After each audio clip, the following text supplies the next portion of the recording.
Yeah. All right, so I am J. Edward Hackett, coming at you from Southern University in Baton Rouge, Louisiana, and the title of my paper is called Dignity in Leonard Harris and in the Personalisms of Martin Luther King, Max Scheler, and Emmanuel, Levinas.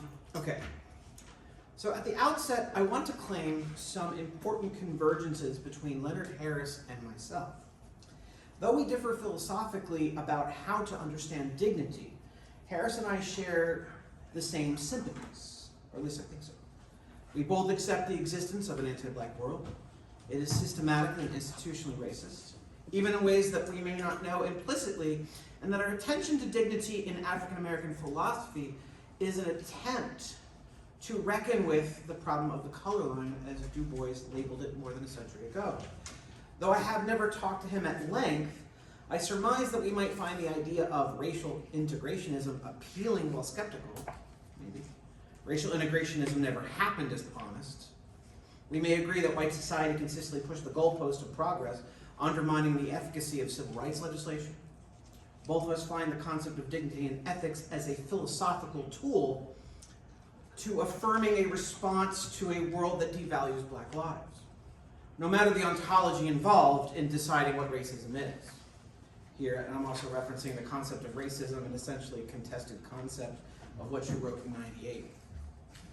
So Harris states his main thesis in one article as the precondition for the possibility of dignity is efficacious agency and viable aspirations.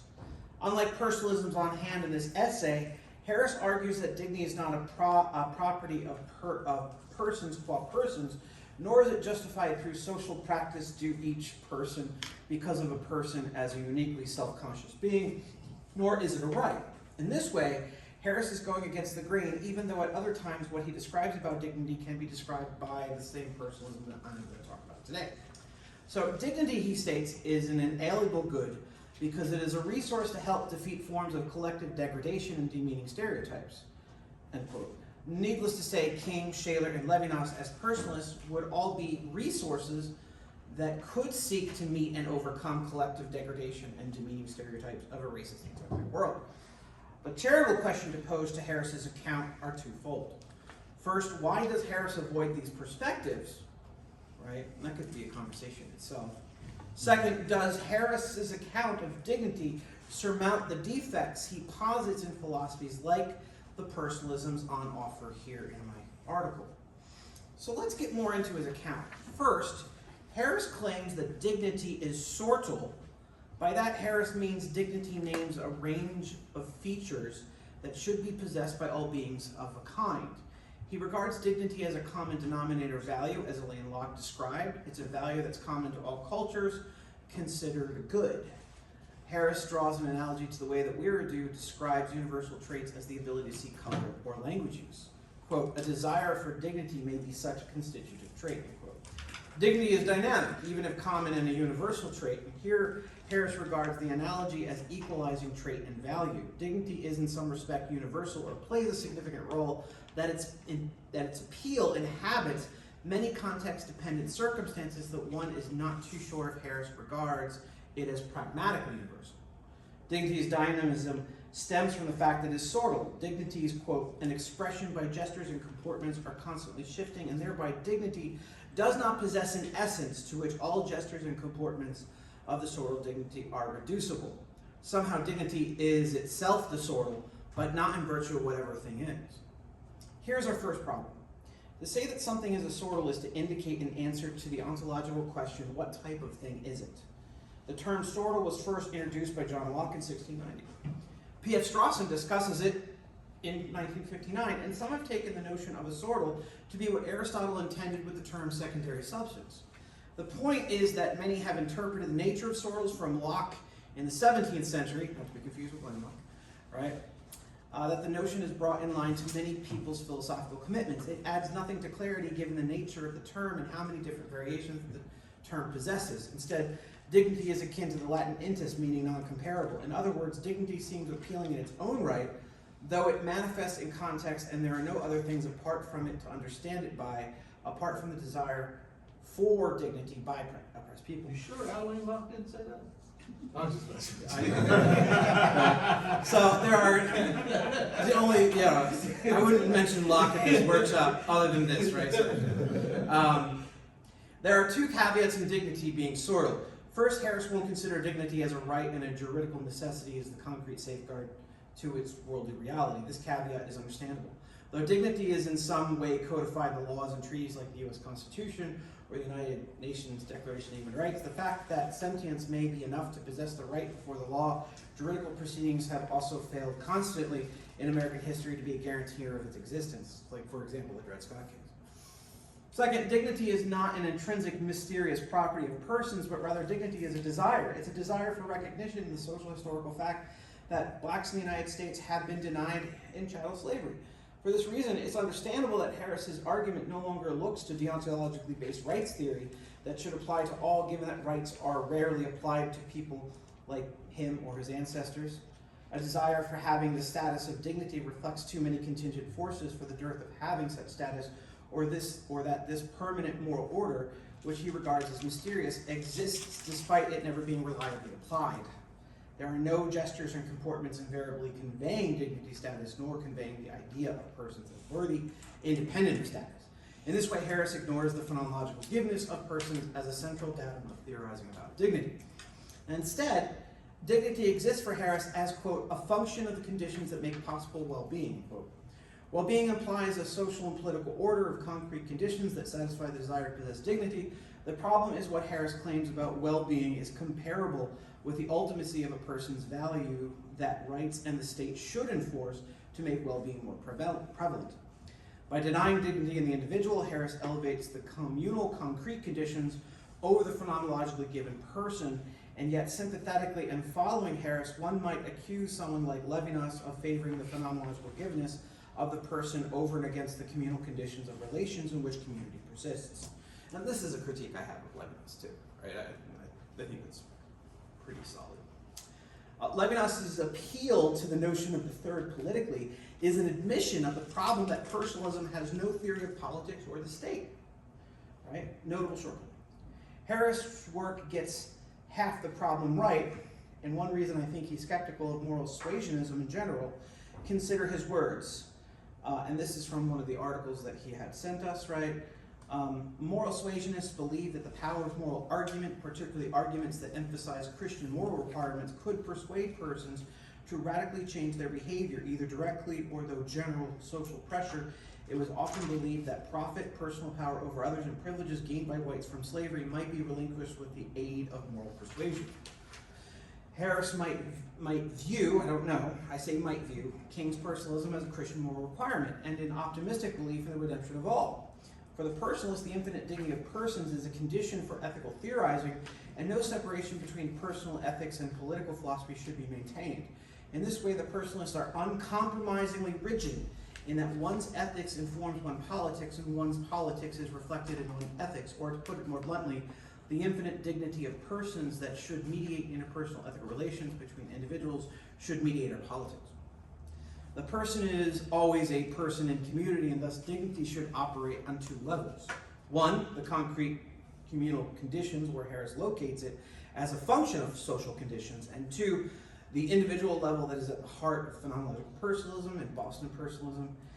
In the third section, I will argue that 1 and 2 are mutually reinforcing. Harris leaves such attempt at systematic moral theory behind, and in leaving it behind, he invites some ambiguity. He uses the term gestures and comportments to refer to the many ways that dignity manifests as a sortal notion. Comportment seems both like an existential orientation and a way of acting in the world. Gesture seemingly brings to mind actions that an agent wills. I find Harris's anti-suasionism is a form of moral skepticism that might be labeled anti-theory and meta-ethics. Harris states, there is no list of comportments or gestures invariably exemplar of someone being dignified or being treated with dignity.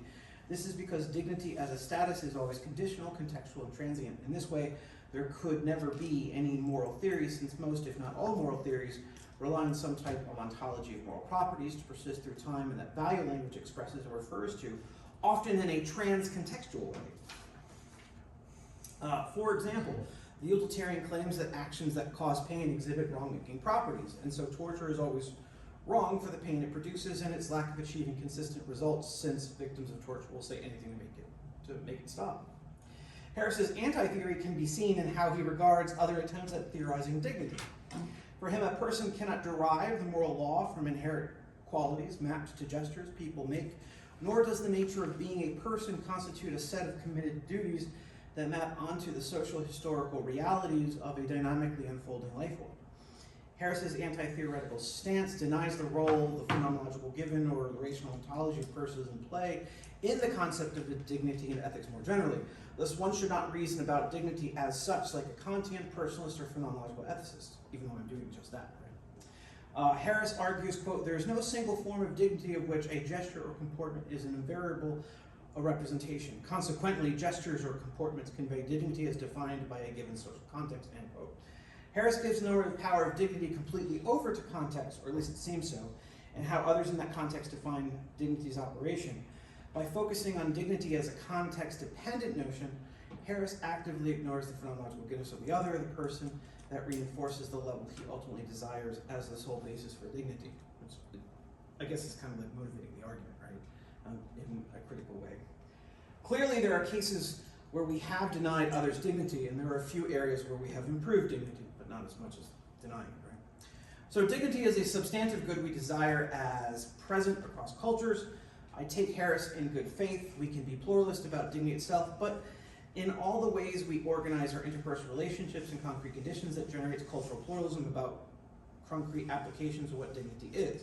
In identifying dignity with the social context, Harris lets the social context decide what gestures and comportments are dignified. When faced with the dilemma that either persons possess dignity or they don't, since it's a matter of context, Harris's account only lists the many ways he is not conceptualizing dignity. There are no resources as of yet to posit why we should let social context solely determine dignity. And that's something I don't know if is developed in your account, right? So I can't say anything on that. Given the social context too much power to define who and what has dignity is and would be utilized by the white supremacists to deny dignity just as much as the Harrisian philosopher to affirm it. Of course, the fact that a white supremacist could pull on these resources if normativity were solely relegated to the social is hardly a knockdown argument for the same social realm in which dignity can be equally affirmed. Instead, it points to the pragmatic need to believe that some normative concepts, in our case dignity, can transcend and do the work necessary to transform others from simply thinking all normative contexts are bound to and by the social realm.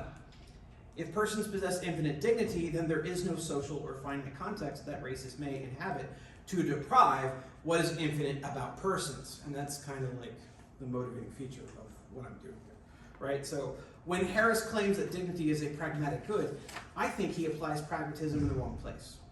For Harris, a pragmatic good is a condition that makes possible prima facie appealing, or in my vocabulary, valuable results.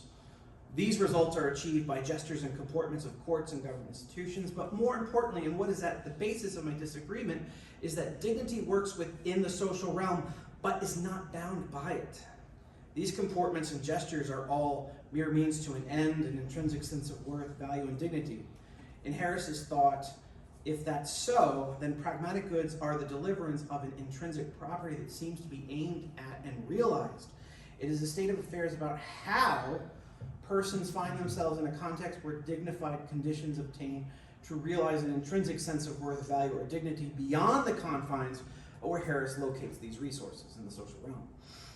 Our first real difference occurs here. We should be pragmatists about the existence of a moral property of all persons possessing dignity, and that dignity is infinite and capable of being exhausted no matter any objectifying strategy to depersonalize others. While these apply to persons in relation to the realized end, or what I rightly agree is in the concrete community for Harris as much as myself, we must ask why dignity can be a state achieved solely by conditions and not aligning dignity as a property possessed intrinsically by persons, given that he employs the term intrinsic self-worth, end quote. In the same way that other theories like Kantianism, Personalism, or Levinasian phenomenology. Why the intrinsic language if we are realizing communal conditions only? And isn't it the goal of the white supremacists to locate value in context-dependent circumstances so as to deprive the anti-black activist moral language that would transcend context dependency. The white supremacist has an easier time of it if the social conditions are all that secures dignity rather than the intrinsic value that can't be willed away no matter how others try to depersonalize the other. Harris partly answers my question about employing intrinsic language. For him, there is no reason to believe that the existing social entities are permanent, mutus mutandi, no reason to believe that the comportments and gestures representing dignity are permanent. He is skeptical about normative language's permanence as part of the state of affairs, but does not explain why. And that's just a question that hangs out there. We both agree that the role these concepts play out in the social milieu where they occur and the general need for a concept of dignity to remedy these social forces. That's where we agree. The social forces that have recognized others as part of a community evolve with time, and history and social forces produce what Harris calls collective degradation and what others might call objectification, depersonalization, dehumanization, or racist treatment of others.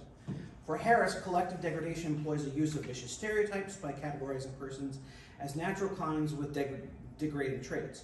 More generally, quote, collective degradation occurs when each and every individual of a group is treated as a representative of a social kind, and all members of the kind are treated as defective, tainted, diseased, inferior, and always lacking virtues. Degradation is a form of domination and can be colonialist, classist, against ethnic groups, racist, and sexist, to name a few ways. And I do think future history will no doubt reproduce the same cruelty in new configurations for social arrangements that have yet to exist and yet we fail to imagine, right? They're going to happen. Given the past degradations and future ones, let us finally transition to Harris's solution for what dignity is. Section 2, Harris's positive characterizations of dignity. So since Harris has located dignity within social contexts and forces that engender it, he outlines dignity's preconditions. The precondition for the possibility of dignity is, I contend, efficacious agency and viable aspirations. End quote. Harris does think that a permanent set of behaviors can be positively prescribed given how much values change throughout history. The social elements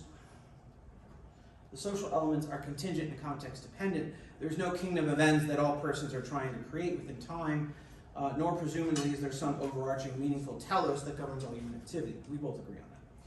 First, let us consider what he calls efficacious agency. In his words, quote, rather it is the reality of our being as agents requiring reciprocity, mutual respect, recognition, and unmerited trust that creates possibility of sociality that gives dignity its warrant.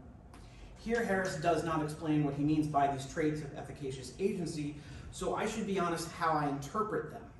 Sociality is then something maintained by a set of conditions working together in harmony. Reciprocity indicates that all social arrangements must be shared by persons in relation to others. Respect is similarly shared, but respect has more to do with the recognition, whereas reciprocity refers more to the content of duties as shared by all persons. Recognition itself is perhaps the same thing as respect, and unmerited trust must be a habit. When we drive in North America, we all know implicitly that nobody will drive as if they are in England. I will rephrase this as a precondition of efficacious thesis, or what I call the principle PEE hereafter, and I don't have a handout. If the preconditions of reciprocity, recognition, respect, and unmerited trust exist, then a person may possess efficacious agency. With these conditions, the sociality of relations with others is possible. These are the conditions of substantive relations between persons and community. Next, let us consider what Harris means by viable aspirations, or what he calls viable expectations interchangeably, right? He uses the phrase to mean the same thing several times. At least I'm taking it to mean the same thing. I will call this the viable expectations thesis, or VE hereafter. Harris states, dignity, I contend, exists when there are conditions that make possible feelings of self-worth, high aspirations, and viable expectations. Like before, he does not fully explain these terms, and so I'll provide what I take to be their philosophical meaning, or how I'm interpreting them. Self-worth is possessed by a person who can project a positive normative self-image in their own deliberation that has not internalized or is in the process of repudiating forms of collective degradation or depersonalization. Such a person can imagine possibilities of acting in the world in which there is no subjection at all, and not only can a person aspire to actualize those possibilities, but a separate property of what is dreamt can be achieved in principle. Thus, VE is summarized below in the following conditional statement. If feelings of self-worth, high aspiration, and viable expectations exist, then a person may possess viable expectations. Thus, we may conclude with the following formula. Dignity equals these two things added together with an and, or a conjunction, right? Given the presence of the conjunction, both sides must be present as true, but there is no explanatory priority of the principle of PE or VE, right? In the next section, I make good on criticism that Harris is half right to locate one level of normative analysis in the social realm, but ultimately requires the tools of personalism to make good on his account of dignity, right? And this is the hardest argument to make in a room of your peers who are philosophers, but you have to say, hey, your account is really good, but something is missing, and I think in order for it to achieve full coherence, I think you need this other thing, right? And that's probably the dialectic between our positions, right? And I only have like 3 pages, so it's like half a section, because I know that I'm on a certain time clock. All right, so a personalist account of dignity. In the first section, I stipulated where I agree with Harris from his dignity and subjection essay. I am sympathetic to starting with elements of the social that bear upon the realization of dignity, but a proper treatment of dignity should not remain at the level of the social, since for the concept to do ethical work at all, dignity should be considered in the types of experience that reveal its essential nature. Right? A role a concept plays can only be gleaned in the candidate experiences that give rise to it, so a phenomenological and personalist approach must tend to those elements of lived experience that engender the idea in us and cause us to appeal to dignity for the conceivable effects it has in our ethical practices. I will now make good on my promise. I will conclude this essay by integrating Harris and myself into a 2-tiered theory of dignity with 2 levels, right? First is A, the interpersonal phenomenological dimension where the dignity of persons can be disclosed as infinitely given. Harris misses this dimension, locating dignity solely in the next layer, B, these concrete social conditions that either foster or obstruct the dignity of persons, right, which are PE, A, and VE. These conditions crystallize into both what Harris calls PEA and VE, efficacious agency and viable expectations, right? Before starting in on how I see these 2 layers cooperating, Uriah Kriegel gives a decent definition of dignity to start, and I quote this passage, it's just a very short sentence, in a chapter he wrote in a collection on emotional experiences, but he was doing a candid experience of dignity. When something has dignity, it has a kind of value that no other value can compete with, a value the least amount which categorically trumps any quantity of any other type of value, right? So if dignity is the highest value of persons, there's nothing that can knock it down, if such a value exists, right? In other words, of all the types of value that could exist, hedonic, instrumental, vitalistic, cultural values, to name just a few, no value can eliminate the presence of dignity. Dignity should be the highest value, as no other value can compete with it. It is ineradicable and primarily associated with persons. Now, Martin Luther King Jr. says the same thing in a less philosophical and more theological way in a passage I often return to in my teaching and scholarship. And this is one of my favorite passages on page 103 of Where to Go From Here. Deeply rooted in our religious heritage is the conviction that every man is an heir to a legacy of dignity and worth. Our Judeo-Christian tradition refers to this inherent dignity of man in the biblical term, the image of God, imago Dei. The image of God is universally shared in equal proportions by all men. There is no graded scale of essential worth, right? Every human being has etched in his personality the indelible stamp of the Creator. Every man must be respected because God loves him. The worth of the individual does not lie in the measure of his intellect, his racial origin, or his social position. Human worth lies in relatedness to God. An individual has value because he has value to God. Whenever this is recognized, whiteness and blackness pass away as determinants in a relationship, and son and brother are substituted. In this passage, we can observe several things. First, even if one is inclined to atheism and naturalistic interpretation of the universe, the theological vocabulary may be interpreted in a moral and aesthetic terms, such that dignity inheres in persons. In effect, the above theological vocabulary may simply be the theological register of what Kriegel describes dignity as the value that no other value can compete with.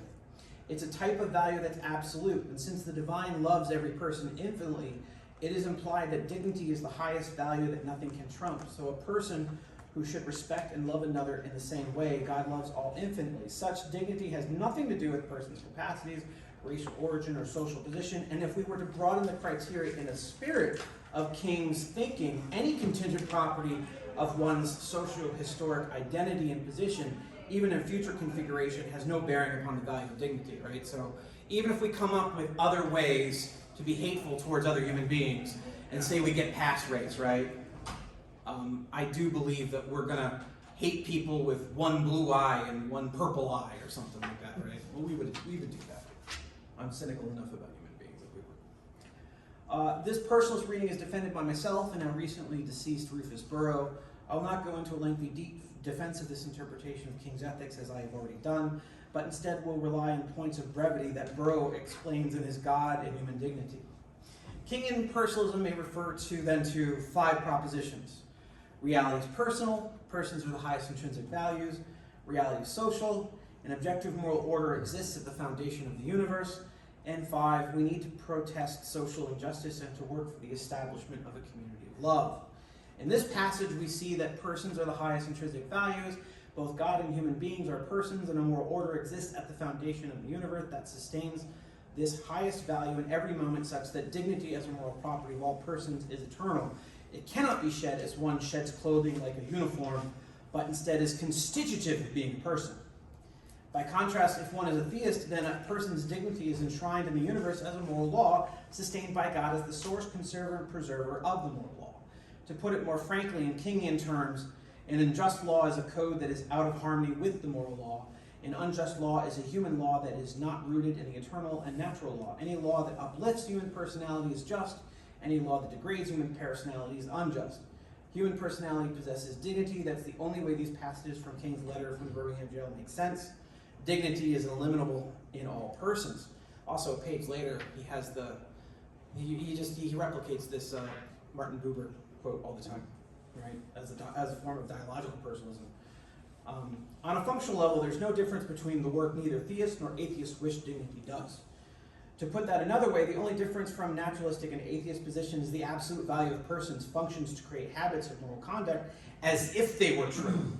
Regardless, we are choosing to believe in dignity as an uncompromising aesthetic belief that assists our moral comportment, or dignity is somehow enshrined in the universe by God. Either way, we are acting as if persons have infinite value, and they indeed possess dignity reflecting a moral universe. Such a habit of moral thinking challenges institutions and actions that oppose infinite dignity, that is, those who perpetuate habits of collective degradation and depersonalization, combining both Harris and myself's language. Second, dignity in being the highest value is always present. There's never a time in which other values could compete with dignity. In more religious terms, since God's loving attitude is inexhaustible, infinity becomes the analogous metaphor to express the inexhaustibility of this property. It applies now to all persons and to all future persons who are not yet extant. Given the religious nature of personalist philosophers, the infinite giveness of persons is associated with holiness in Scheler, the sacredness of human personality in King, and the absolute transcendence of the face-to-face relation in Levinas, right? So third, given that dignity is always present and cannot be disposed of, dignity can be a transformative concept only if it can reasonably oppose habits of thinking that give rise to collective degradation. In King, dignity transforms the contingent social roles we occupy and replaces those contingent identities with members of the human family. But it does so only because of the pragmatic acceptance that a moral universe and inquiry are possible, and within such a universe, dignity functions as a normative concept that transcends the social circumstances where people are harmed by racist collective degradation.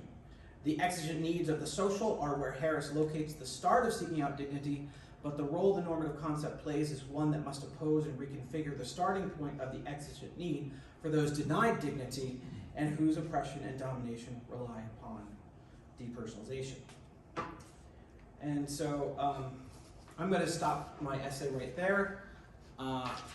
If I had a lot more time, I would go into those passages of Scheler and Levinas, in addition to King, that stipulate that persons are infinitely given, right, as proof for the theological descriptive statement or the metaphysical statement that persons are inexhausibly good of value, right? So I would equate those two things together, and that would be my argument in a large sense. So we have a little time to get some questions in. If y'all don't mind, I'd like to kick this off first. So you're gonna do that every time? He's like, I organized this. Are you setting the rules to play? Let us know. We done came up with a deal rule. Yeah, you know. There's no rule. Harris is in the room, and I critique this position, but I think if I was gonna like, Okay. all right. All right, so I want to say something about, there's this point, Whitehead talks about bringing the airplane back down to the ground. Yeah, chapter 1. Right, so I want to bring the airplane back to the ground, right? So there, and he talks about violent abstractions and philosophical overreach, right?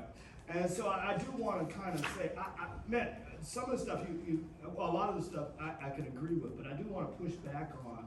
So you kind of hung around his locating of dignity in the social, right?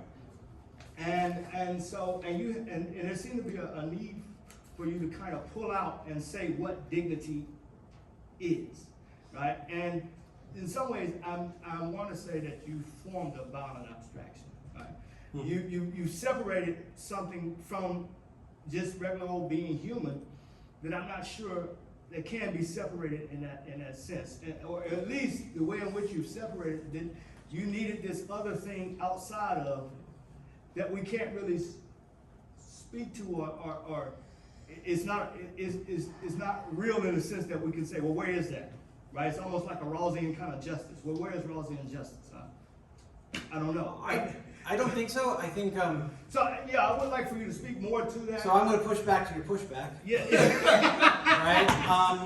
Okay. For normative concepts to do the work that we require of them, no matter our philosophical orientation, they need to call into question, and they need some sort of, to provide action guidance as an ethical theory, you need some sort of thing that transcends the context that generate the exigent need for you to talk about it.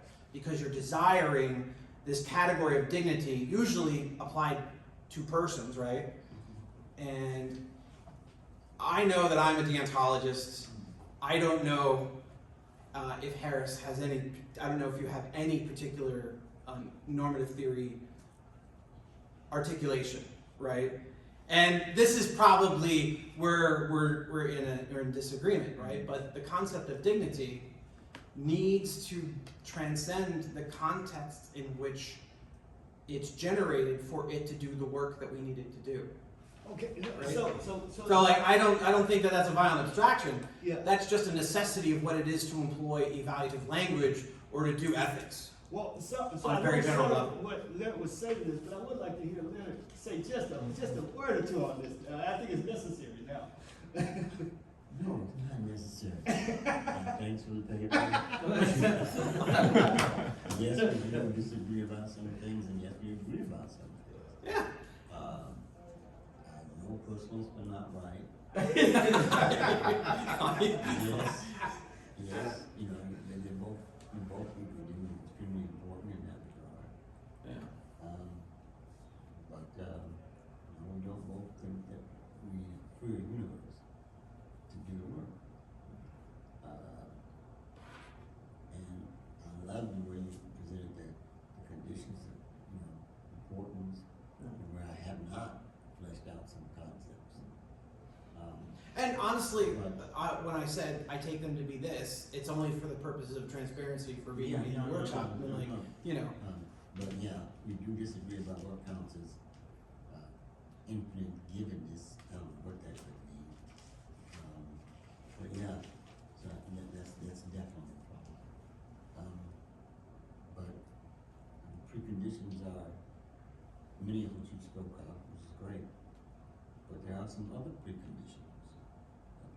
I think I said somewhere, if you're not alive, none of this works anyway.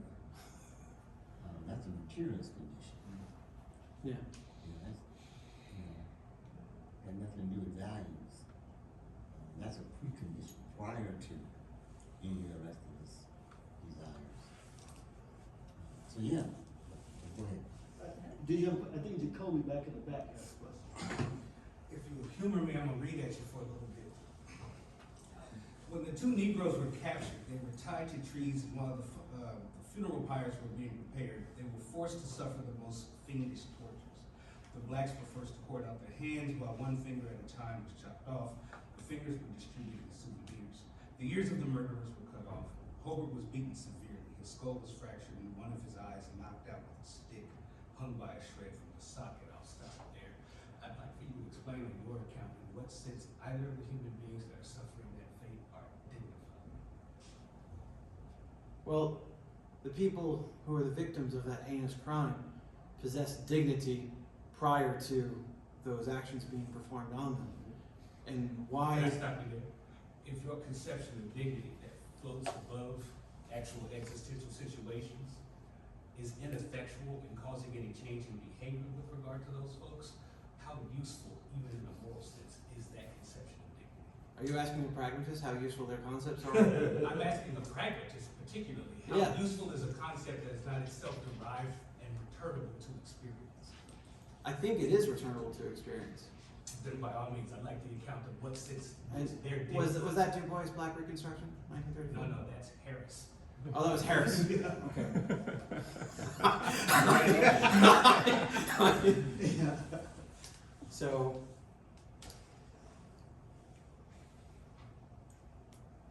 it could be that. It could be that really strange, that scene where the women are denuded and they thought that Zyklon B was going to come through the showers in Schindler's List, right? But we live in a world where people deny dignity to everyone all the time. And no appeal to the ethical work of the concept of dignity is going to do a full stop against people performing lynchings or performing the show up, right? I mean, these things are going to happen. But the fact that they did happen generates in me a conception of, well, what did those people get wrong and why was it wrong? Right? And it's not because we're trying to minimize pain. It's not because the categorical imperative and there's a form of moral thinking universally true. I'm just going to start with those people possess dignity, and that's why our intuitions about why they were victims, right? I think that's returnable to experience. And, you know, I obviously went in a different direction, but I'm not trying to. But I think the question is a good question. How do we ground dignity and what do we ground it in? And I mean, I don't have a problem with you trying to ground it in personalism. I mean, it makes sense because it's about personal interactions, it's about our relationship to the universe. Yeah. So it makes sense in that sense. You know, it just, do you think it's a sufficient enough condition? And I think the other side to it is that dignity stands out as one of those categories that almost requires a justification for why dignity should be at the centerpiece of the human existence. And I think that's the returnable, right? So Robert Burt turned me on to this. He said when I went to Bowie to give a talk, he said, so honestly, what you're really saying is anyone taken out of the relational ontology of beloved community is then somehow undignified, right? So Yes. It's to lack a certain form of efficaciousness just is what it is to be undignified. One has to be in possession of something, not theoretically, not possibly, not plausibly. One has to be able to experience well-being to be dignified. yeah, I don't disagree with that. I incorporate this, huh? I think you do. Well, okay. Because on that account, you can't give a description of the people that were just described in that lynching ordeal as dignified. Yeah, but I mean, Jacoby, there's tons of examples you can pull from African American history. Douglas is a good example of this.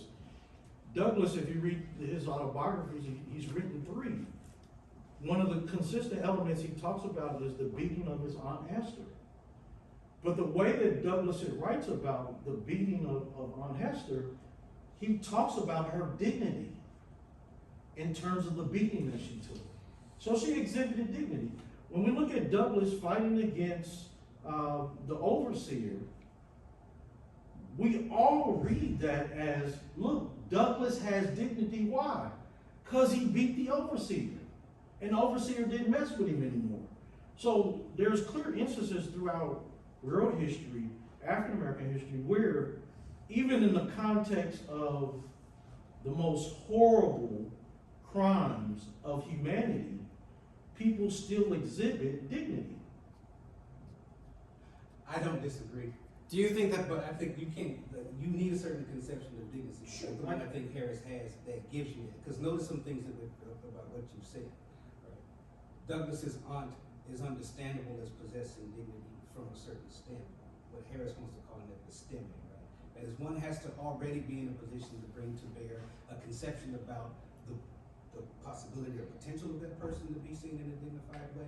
One has to have values and sort of commitments that situate her response to a situation as being dignified. All of those things I'm suggesting, Harris suggests to us, are not things that stand over and above the actual situation. They're But you're thinking of normative concepts or dignity as standing above the person, but I'm saying that simply by being a person, dignity is constitutive of the category of your existence. So the victims who were assaulted, either in the show or in lynching, already had dignity prior to what was done to them. I have no idea. I don't think that enduring a hardship or a suffering removes that dignity. And I don't think it's an theoretical overreach to say that, like, there might be this layer of being a person which constitutes everyone's existence as dignified. And the second pragmatic feature of this account would be that value inquiry is always possible, given that there's at least one normative concept that can transcend the instances of the social. Because if we only take normative concepts as to be located in the social, then they can't do any of the work that we think moral judgments or evaluative speaking can do in general. You need something like normative properties or the givenness of persons, and even if you don't think that my account is correct, you need some type of way of using moral language to capture the insight that what was done to those victims was wrong.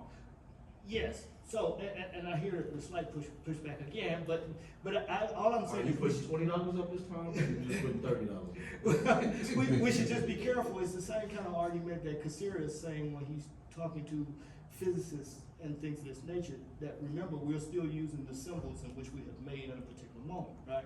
So I'm saying that when we use dignity in that manner, it is still we can't get away from it. It is still a symbol which grows out of a particular human experience. And when we say dignity is, we're still doing that kind of work. That's all I was saying. Okay. Yeah. So it maybe is one of those, but can we get it down to that's beyond this kind of, because that is in some ways communal. I don't know if we want to say it's time locked or whatever, but that still is. Yeah. So there are different ways to, I think, cash out what that infinite dignity might be, right? But I'm just nervous when we say, yeah. And obviously, I've staked a claim for the purposes of, Exactly. creating an argument and, Right. reading a close reading of a colleague's text and then saying like, well, where was the problem? Is this a problem? Right? And, it's open, I think. Yeah. So that was my pushback. Yeah. Who won the bet? I think I did. Yeah. So, would you say we're born with dignity? For example, do babies have dignity? If does a person that say is in a coma, do they possess dignity in that moment? Is dignity a requirement of experience, or is it something that's just innate within a living being? I don't think that, I'm not gonna ever use the word innate. I think that we're structured in such a way that dignity starts off as a sort of anthropomorphic concept when we create moral systems where human beings are at the center of it. There's obviously cases where you could say, like within Maori, like indigenous people have a notion of places as being persons too. So that you enlarge the sphere of what a person is that has dignity, and then you have like an environmental ethics, right? And obviously, so does a coma victim who has no, like, their neurons have died, they have the equivalent of brain death, but we're keeping them alive, right? I mean, I think there's going to be competing intuitions about what having dignity might mean for my account, because I think that, but at the end of the day, having arguments where we preface our moral agreement and disagreement over whether or not someone has dignity is a better starting place for those bioethical situations, right? And yeah, when a baby emerges in the world, I don't play frisbee with it. I don't treat it like an object. I don't like, I wonder what this tastes like. Yeah, I don't do that, right? You don't treat babies with like asterisks. Of course, they have dignity. So is the starting at your position, like, why do we have to start at that position?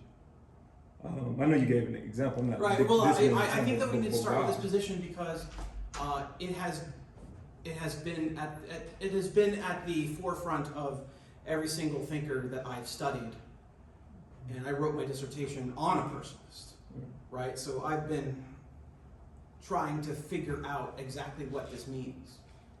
But at the end of the day, I see something like Emmanuel in a book called Personalisms, imagine that, he's arguing for a democratic socialist account of economy because he saw his entire country and all of Europe in World War I just get used like a cog in the machine, right? So this idea that we start with dignity is the start of an economic critique, a radical economic critique, with King on militarism, poverty, and racism, the holy trinity of his late 60s life that had he lived, he'd probably made more progress on, So everything that's animating King, everything that animates the notion of beloved community is something like dignity.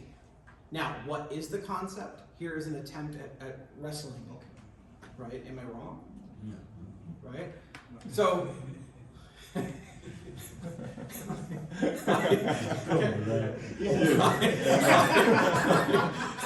Jacoby, I don't know, I think I made him laugh. Right?